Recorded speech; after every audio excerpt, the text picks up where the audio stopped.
Let's get ready for Monday Mortgage Minute with your hosts, Tom McNamara and Bruce Woodburn. All right. Happy Monday. Yes, sir. Happy Monday to you. I see we got a couple of contracts coming in too. Yeah, So weekend was active. It was. I had an interesting weekend, and I just got the contract. Actually, it just rolled in, and had a couple of have a couple more that are hometown heroes buyers. Yep. So we're going to be ready to. So did you see how we were able to figure out how to make that hometown heroes work for that customer? You have no idea how happy they were when I called them and told them. I'm telling you, they've changed the rules, and if you don't understand hometown heroes, then you're going to get caught up in it. One of the new rules that you and I taught a couple weeks ago in our hometown heroes class is that you have to have. You cannot be a remote worker from a company that does not operate and pay taxes in the state of Florida. Right. Because the hometown heroes money is coming from the tax base from the state of Florida. So if you work for a remote company like Google that operates in California or Washington and they don't pay Florida taxes, then you don't qualify. But only one borrower has to be work in the state, and that worked. And now we were able to slide it together. And I'm going to tell you something, it was a miracle. So that's 2 transactions we can pull off from this. If you are interested in hometown heroes, listen, 5% of the loan amount toward your closing cost up to $35,000. If you have greater than a 640 credit score, you make $132,000 or less, and you're a first-time home buyer, you very well may qualify for hometown heroes. And it's only going to be around. It's going to be around. It starts July 1st. The first closings, I think we've got set for the 8th or 10th. And then you got about 3 to 4 weeks that money's going to last. And that is it. That's it. So, that was fantastic. So you're already putting people under contract, just as long as they're not closing until July. As long as the sellers are well aware that they have to close after this date. I've already got them approved for hometown heroes, but you can't reserve it. Correct. Understood. So as soon as July 1st hits, man, you're going to see 10,000 people. I bet their computers shut down. I was just going to say, you're going to crash their servers. You guys are all going to hit submit at the same moment. Right. So changing subjects briefly here. Yeah. Interest rates last week, it was a short week last week after the holiday, 4-day work week. Tuesday, Wednesday, market didn't do well with interest rates. They all went up. Bonds didn't do so well. We lost about 65 basis points. And then Thursday comes along and things start to improve. And then Friday comes along and they start to improve. And then today the market's already opened on a positive note for bonds, which are what I'm watching because I'm interested in your interest rate. Right. And they've improved a little bit. So have they improved a lot? No, but we gained back what we lost last week for the most part, and we're on a better trend. So awesome. Things are getting better. Unfortunately, inflation came up. It still ticked up a little bit higher, and that's not good for bonds, but we're riding it out right now. All right. Yeah, we're going to definitely see what happens. So we were talking over the weekend about the rent versus buy conundrum, right? Like when is it right for people to rent? And is there ever a good time for people to rent? I think you and I maybe we disagree on that a little bit.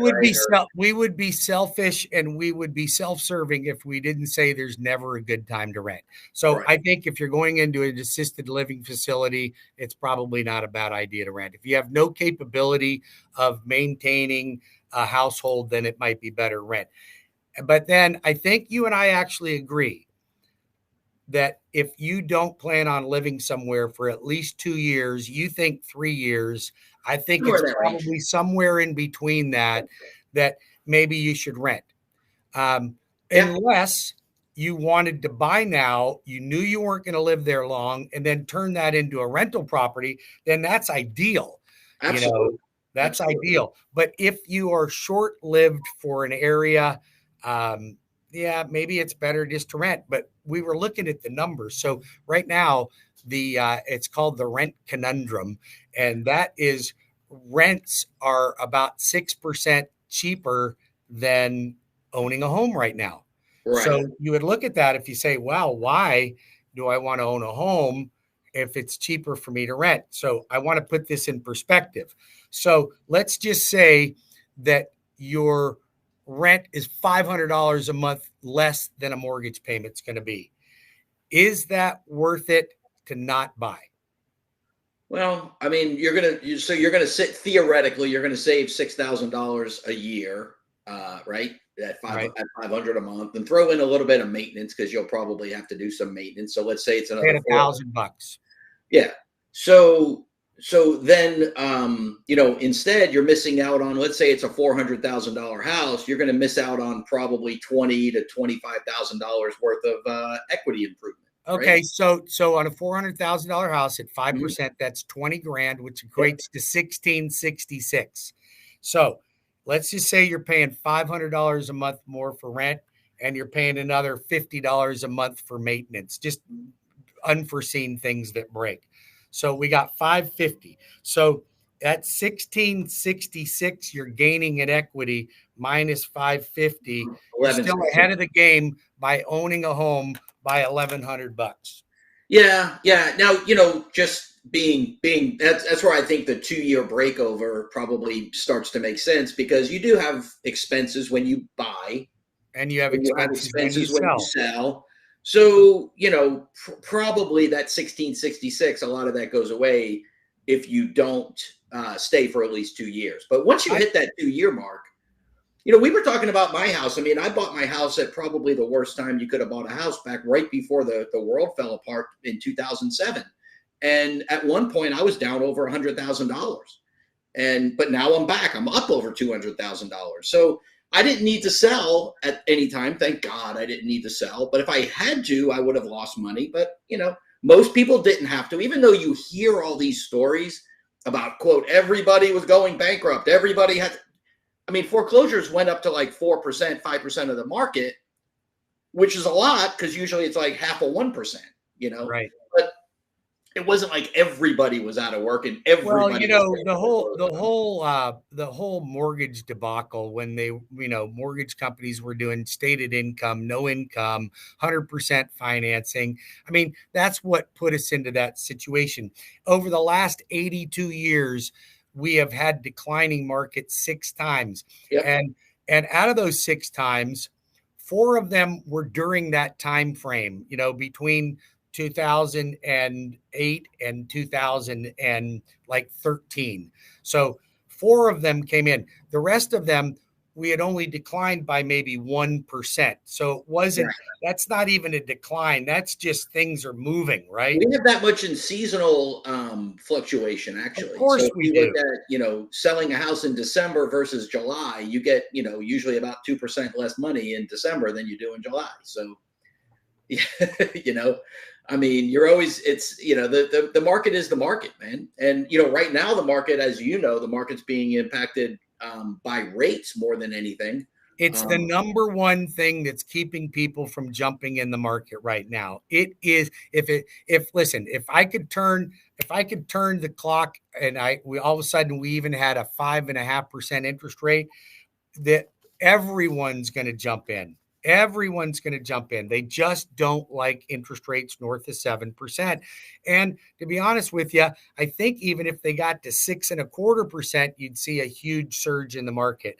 But Very well, good. with inflation being where it is right now, you're just getting a lot of people sitting out. But I want to switch gears and tell you, do you know that 30% of the people that are buying homes today are investors? So why are investors buying in the market when first-time home buyers and move-up buyers are sitting on the sidelines? What do you think the reason for that is? Well, they're predicting an increase in appreciation. They're predicting the prices. Because you're not getting a lot of positive cash flow on your rent. No, I tell you, I look at a lot of deals, man, and almost nothing cash flows. I mean, unless you just get a bargain on it. Why would 30% of the market be investors? They know something and they understand how money works, and they know that this is a temporary situation, but it's a buying opportunity. So they're buying homes, they're getting closing costs paid, they're getting sellers to sell at discounts.